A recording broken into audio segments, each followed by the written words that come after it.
আমরা এই ভিডিওতে ক্ষেত্র প্রসারণ গুণাঙ্কের একক এবং ক্ষেত্র আয়তন প্রসারণ গুণাঙ্ক নিয়ে আলোচনা করব। নেক্সট চলে আসি, আমরা দেখছি বিটা সমান ক্ষেত্র প্রসারণ গুণাঙ্ক সমান S2 - A সমান মানে ক্ষেত্রের প্রসারণ বাই প্রাথমিক ক্ষেত্রফল ইনটু উষ্ণতা বৃদ্ধি। এক্ষেত্রে দেখা যাচ্ছে এর একক, বিটার একক কার উপর নির্ভরশীল? বিটার একক কার উপর নির্ভরশীল? এটা কি ক্ষেত্রফলের একক, এটার একক কি ক্ষেত্রফল, এর একক কি উষ্ণতা। তাহলে আমরা বলতে পারি এটা ক্ষেত্রফল, এটা ক্ষেত্রফল, ক্ষেত্রফল ক্ষেত্রফল ক্যান্সেল হলো, তাহলে পড়ে আছে কি উষ্ণতা। তাহলে বিটার একক উষ্ণতার এককের উপর নির্ভর করে, বিটার একক উষ্ণতার এককের উপর নির্ভর করে। এখান থেকে আমরা সিদ্ধান্ত আসতে পারি, কি সিদ্ধান্ত আসতে পারি? বিটার একক, বিটার একক কি কি হতে পারে? সেলসিয়াসে বললে কি 1 ডিগ্রি সি, 1/ডিগ্রি সি বা ডিগ্রি সি ইনভার্স, 1/কেলভিন বা কেলভিন ইনভার্স,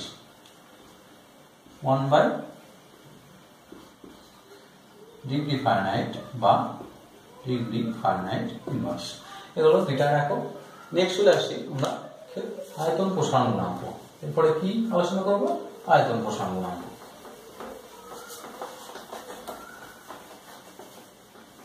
আয়তন প্রসারণ গুণাঙ্ক মানে একটা পদার্থ নিলাম,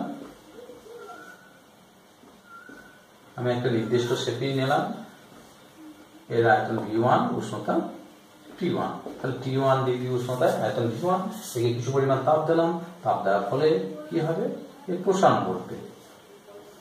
আয়তনে শুধু আয়তন প্রসারণ ঘটবে তা নয়, দৈর্ঘ্যেরও প্রসারণ ঘটে। আমরা আয়তন প্রসারণ গুণাঙ্ক এখানে আলোচনা করব। উষ্ণতা বৃদ্ধি করে T1 থেকে বৃদ্ধি করে T2 করলাম, আর উষ্ণতা আয়তন কত হলো? V1 থেকে V2। উষ্ণতা বৃদ্ধি T1 থেকে T2, আয়তন বৃদ্ধি V1 থেকে V2। তাহলে এখান থেকে আয়তনের প্রসারণ কত হয়েছে? V2 - V1। আয়তনের প্রসারণ কত? V2 - V1। আয়তনের প্রসারণ কার উপর ডিপেন্ড করে?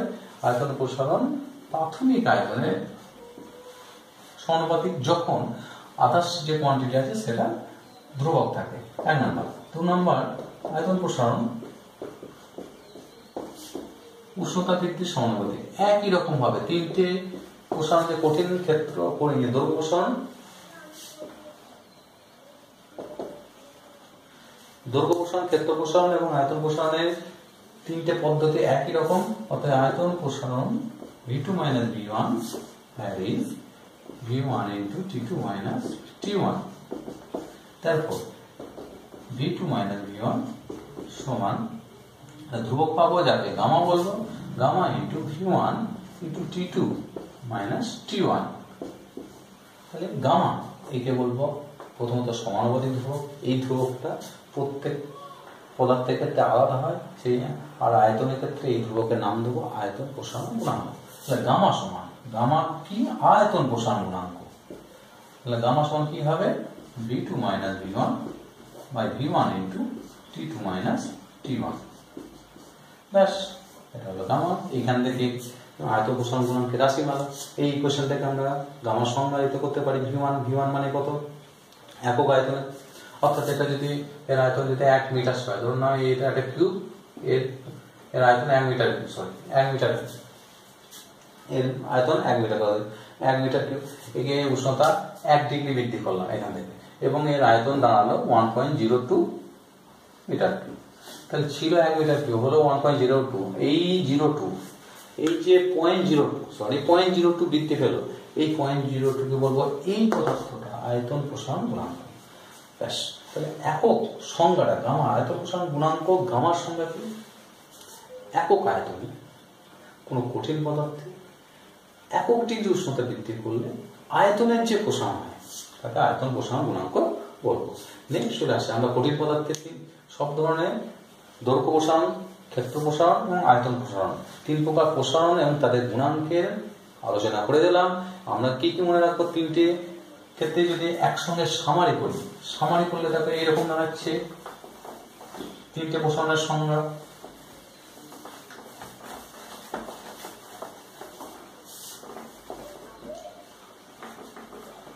কি? দৈর্ঘ্য প্রসারণ যাকে আলফা দ্বারা চিহ্নিত করেছি, আলফা সমান L2 - L1 by L1 into T2 minus T1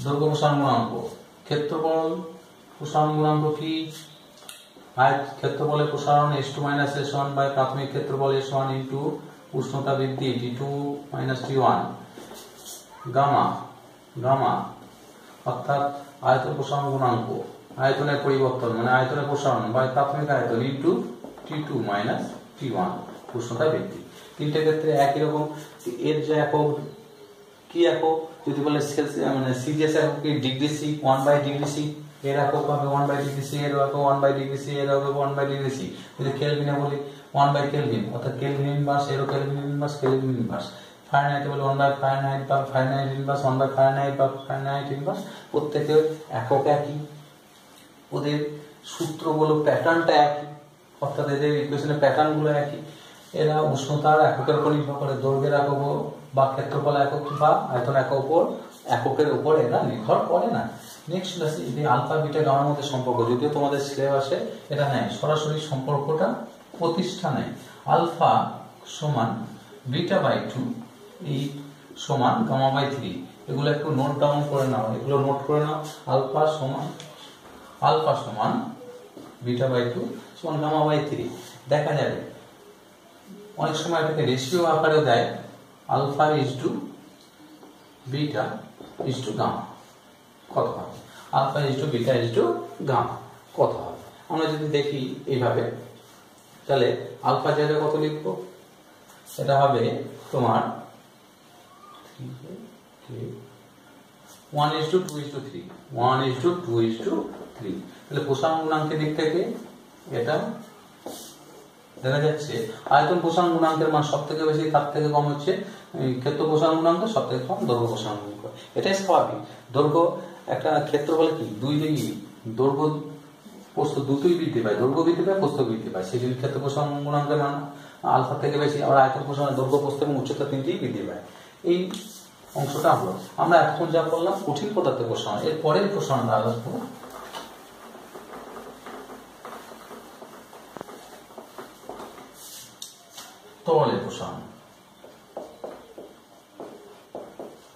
তরলের প্রসারণ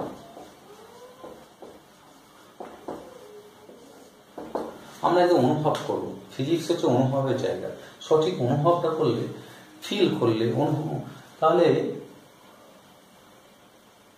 সঠিক লজিক এবং কনসেপ্ট গুলো আমাদের প্রয়োগ করতে সুবিধা হয় যেমন দেখি তরলের প্রসারণ তরলের ক্ষেত্রে একটাই প্রসারণ হয় কারণ হচ্ছে কি তরলের নির্দিষ্ট কোনো আকৃতি নেই সেই জন্য তরলের কি প্রসারণ হয় তরলের প্রসারণ বলতে আয়তন প্রসারণ তরলের কি প্রসারণ শুধুমাত্র আয়তন প্রসারণ হয় তরলের আয়তন প্রসারণ তরলের প্রসারণ বলতে তরলের আয়তন প্রসারণ এটাই আমরা আলোচনা করব নেক্সট চলে আসি প্রসারণ কি হয় তরলের নির্দিষ্ট আকার না থাকায় যে পাত্রে রাখা হয় তরল সেই পাত্রে আকার ধারণ করে এবং একটা পাত্রে তরলকে রাখা হয়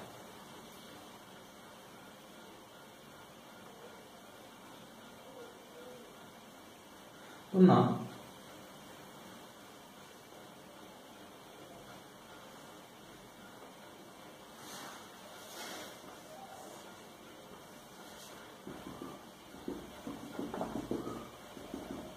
এই পাত্রের মধ্যে জল আর কোনো একটা তরল প্রবেশ করে আছে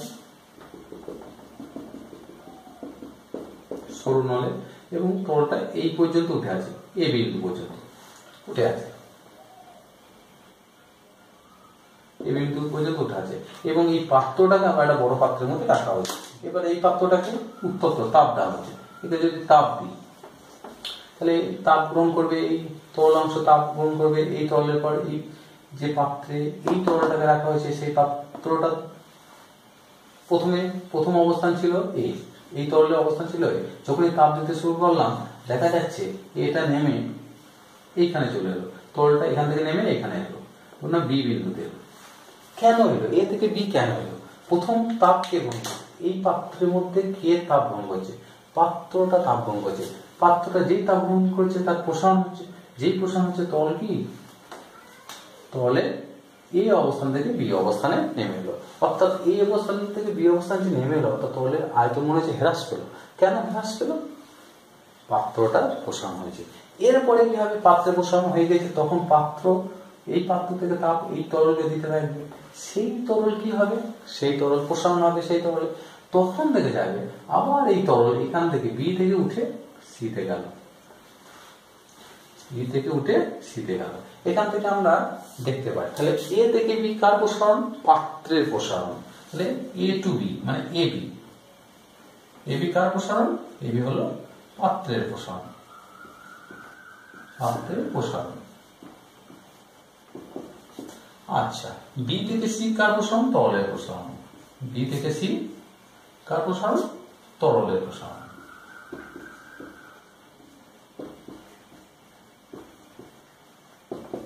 তাহলে আমরা দেখবো কি, আমরা ধরো চোখ বুঝেছিলাম, আমরা প্রথমে এতে দেখেছিলাম, তারপর দেখলাম চোখ বুঝে কিছুক্ষণ পর তাপ দেওয়ার পর দেখলাম যে ও বাবা এ থেকে সি, আমি কিছু মাঝের গুলো লক্ষ্য করি না, এ থেকে সি, তাহলে এ থেকে সি মানে এসি, এসিটা কি হলো, তরলের প্রকৃত প্রসারণ, এটা তরলের প্রকৃত প্রসারণ, এটা হবে তরলের আপাত প্রসারণ। তাহলে তরল এতে ছিল, ভালো করে পর্যবেক্ষণ করলে দেখবো প্রথমে এ থেকে বিতে নেমেছে, এটা কেন নেমেছে, পাত্রের প্রসারণের জন্য, তারপরে বি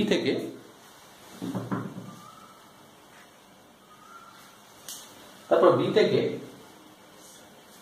সিতে গেছে, তাহলে বিসি হলো তাহলে প্রকৃত প্রসারণ। কিন্তু কেউ হঠাৎ করে একজন দেখতে গিয়েছিল এতে আছে, কিছুক্ষণ ঘুরে এসে দেখলো যে এ থেকে সি আছে, তাহলে সে কি দেখলো, দ্বিতীয় ব্যক্তি এ থেকে সি দেখলো, এটা হলো তাহলে আপাত প্রসারণ। তাহলে এখান থেকে আমরা কি সিদ্ধান্ত আসতে পারি, বিসি অর্থাৎ প্রকৃত প্রসারণ, বিসি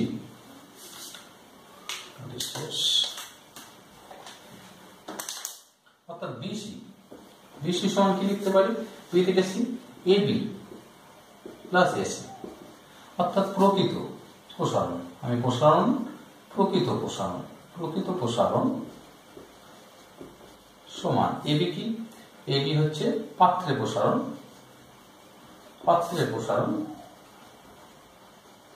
আর প্লাস এসি হচ্ছে তাহলে আপাত প্রসারণ, আপাত প্রসারণ।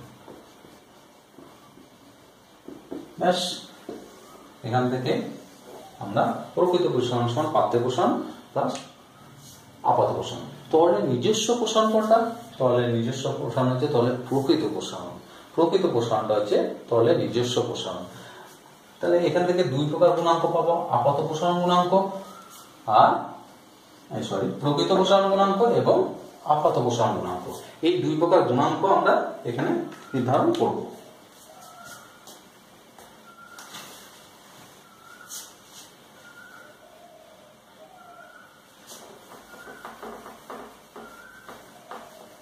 দেখে নিন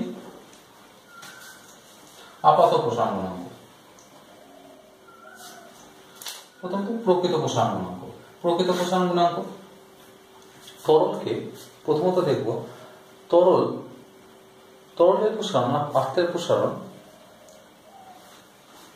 পাত্র থেকে তরলের প্রসারণ বেশি, কিন্তু এমন বেশি না, সেই জন্য খুব বেশি না হওয়াতেই পাত্রের প্রসারণকে এই ক্ষেত্রে আমরা বিবেচনার মধ্যে নিয়ে আসি। কত, 1/100 বা 1/10। তরলের প্রসারণ যদি 10 বার হয়, পাত্রের প্রসারণ 1 বার হবে, সেই জন্য কাউন্টের মধ্যে অর্থাৎ বিবেচনার মধ্যে নিয়ে আসি। তাহলে প্রকৃত প্রসারণ গুণাঙ্কের সংজ্ঞা, প্রকৃত প্রসারণ গুণাঙ্কের সংজ্ঞা, প্রকৃত প্রসারণ গুণাঙ্ক।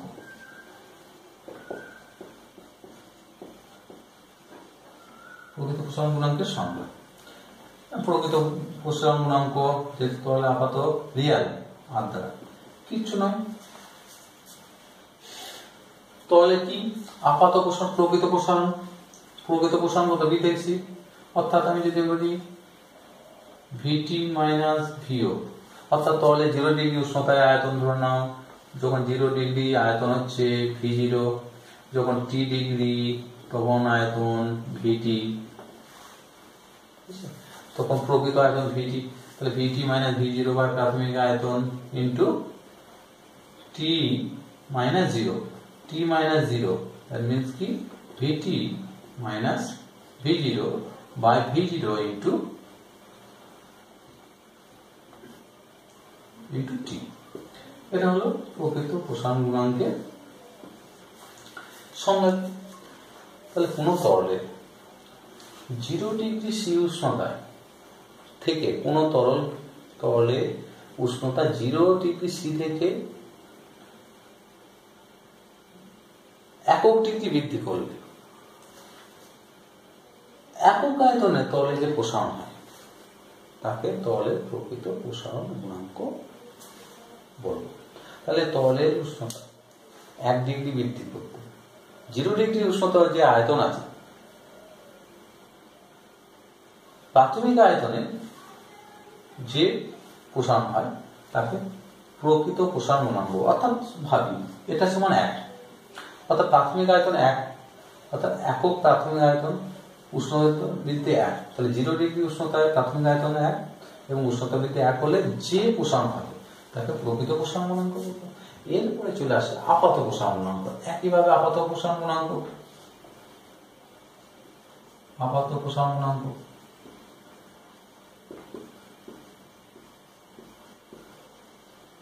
এক্ষেত্রে সেই সংজ্ঞা গামা আপাত অ্যাপারেন্ট এ VT dash minus V0 by V0 into T. অর্থাৎ কোন তরল পদার্থে একক উষ্ণতা বৃদ্ধির জন্য তার 0 ডিগ্রি সি উষ্ণতা ওর যে আয়তনের যে পরিমাণ প্রসারণ হয় তাকে আপাত প্রসারণ গুণাঙ্ক বলা হয়। এইবার আমরা চলে আসি দুটো প্রসারণ গুণাঙ্কের মধ্যে সম্পর্ক পড়ে। প্রকৃত প্রসারণ গুণাঙ্ককে আমরা গামা আর দ্বারা চিহ্নিত করে। গামা আর সমান পাত্রের প্রসারণ গুণাঙ্ক। পাত্রের প্রসারণ গুণাঙ্ক কত? Gamma g. তাহলে গামা প্রকৃত প্রসারণ সমান পাত্রের প্রসারণ যুক্ত আপাত প্রসারণ গুণাঙ্ক। আপাত প্রসারণ গুণাঙ্ক গামা এর মধ্যে নিজস্ব ধর্ম কোনটা? নিজস্ব ধর্ম হচ্ছে তরলের নিজস্ব ধর্ম হচ্ছে প্রকৃত প্রসারণ গুণাঙ্ক। নেক্সট চলে আসে আমরা এর একক। যদি এককের দিক থেকে বলি, এর একক কি? Degree C, 1 by degree C, এর একক 1 বাই ডিগ্রি সি বা 1 বাই কেলভিন বা 1 বাই কেলভিন।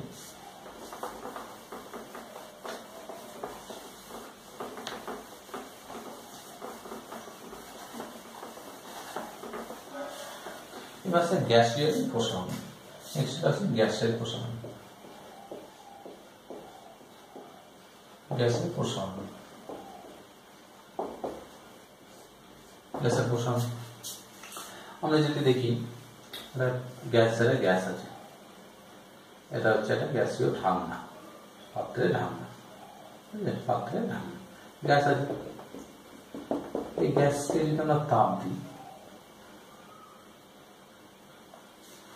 গ্যাসকে যদি আমরা তাপ দিই তাহলে কি হবে? তাপ দিলে গ্যাসের অণুগুলোর মধ্যে গতিশক্তি বৃদ্ধি পাবে। গতিশক্তি বৃদ্ধি পাওয়ার জন্য তাহলে কি করবে? পাত্রের ঢাকনার উপর কি ধাক্কার সংখ্যা বাড়াবে। ফলে দেখা যাবে তাপ দিলে আয়তনও বাড়ছে, চাপও বাড়ছে। তাহলে তাপ দিলে আয়তনও বাড়ে, চাপও বাড়ে। তাহলে এই গ্যাসের ক্ষেত্রে প্রসারণ, গ্যাসের আয়তন প্রসারণ গুণাঙ্ক, তাহলে চাপটাকে কি করতে হবে? আমাদের স্থির রাখতে হবে। এটা স্থির চাপ, চাপটাকে স্থির রেখে, অর্থাৎ চাপ এখন যে চাপ, যে তাপ দিলাম চাপটাকে স্থির রাখার জন্য ঢাকনিটা এখানে উঠে গেল। অর্থাৎ আয়তনে প্রাথমিক অবস্থায় ঢাকনিটা এখানে ছিল, অর্থাৎ আয়তন এতটা ছিল, ঢাকনিটা এখান থেকে এখানে শিফট করলো, ফলে কি আয়তন হলো এটা। এই আয়তনে যে প্রসারণ হলো, এই আয়তনে যে প্রসারণ হলো, এটা হচ্ছে আয়তনের প্রসারণ গ্যাসের ক্ষেত্রে। তাহলে গ্যাসের ক্ষেত্রে কি? চাপ স্থির রেখে। কি স্থির রেখে? চাপ, চাপটাকে স্থির। তাহলে চাপ স্থির রেখে একক আয়তনে কোনো গ্যাসের একক ডিগ্রি 0 ডিগ্রি যে উষ্ণতা, তার সাপেক্ষে একক ডিগ্রি উষ্ণতা বৃদ্ধি করলে যে পরিমাণ আয়তনের প্রসারণ হয় তাকে আয়তন প্রসারণ গুণাঙ্ক বলবো। তাহলে গ্যাসের ক্ষেত্রে সেই একই সঙ্গে আমরা আয়তন প্রসারণ গুণাঙ্ক গামা পি, উল্টো আয়তন, যেহেতু চাপ স্থির সেই জন্য আয়তন প্রসারণ গুণাঙ্ক গামা পি, এটাকে বলা হয় আয়তন প্রসারণ গুণাঙ্ক, সমান ভিটি মাইনাস V0। অর্থাৎ 0 ডিগ্রি উষ্ণতায় গ্যাসটা 0 ডিগ্রি উষ্ণতা যখন ছিল তখন আয়তন ছিল V0, উষ্ণতা বাড়িয়ে টি করলাম, টি ডিগ্রি, আয়তন হলো VT। আয়তনে পরিবর্তন করতে হবে VT মাইনাস V0, উষ্ণতা পরিবর্তন করতে হবে T মাইনাস 0 মানে T, তাহলে V0 into T minus T0 তাহলে কি T, এটা হলো গ্যাসের আয়তন, গ্যাসের প্রসারণ গুণাঙ্ক, আয়তন প্রসারণ গুণাঙ্ক। ব্যাস, তাহলে গ্যাসকে তাপ দিলে দুটো প্রকার প্রসারণ হয়, গ্যাসের চাপও বৃদ্ধি পায়, আয়তনও বৃদ্ধি পায়। চাপকে স্থির রেখে গ্যাসের আয়তন বৃদ্ধিকে গ্যাসের প্রসারণ বলবো, এবং সেই আয়তন প্রসারণ গুণাঙ্কে চাপটাকে স্থির রাখা। তাহলে স্থির চাপে 0 ডিগ্রি উষ্ণতা থেকে একক আয়তনে কোনো গ্যাসের একক ডিগ্রি উষ্ণতা বৃদ্ধি করলে যে আয়তনের প্রসারণ হয় তাকে আয়তন প্রসারণ, অর্থাৎ এটাকে এক করলাম। অর্থাৎ একক আয়তনে কোনো গ্যাসের একক ডিগ্রি উষ্ণতা, এটাকে এক করলাম, এটাকে এক করলাম। একক আয়তনে একক ডিগ্রি উষ্ণতা বৃদ্ধিতে এবং 0 ডিগ্রি উষ্ণতা কোনো গ্যাসের আয়তনের যে প্রসারণ হয় আয়তন প্রসারণ গুণাঙ্ক বলবো। এক্ষেত্রে গামা পি এর একক সেই একই, এর একক কি একক, ডিগ্রি সি ইনভার্স বা কেলভিন ইনভার্স, ফারেনহাইট ইনভার্স, এগুলো হলো। এর আমরা গ্যাসের প্রসারণ পর্যন্ত আলোচনা কমপ্লিট হলো।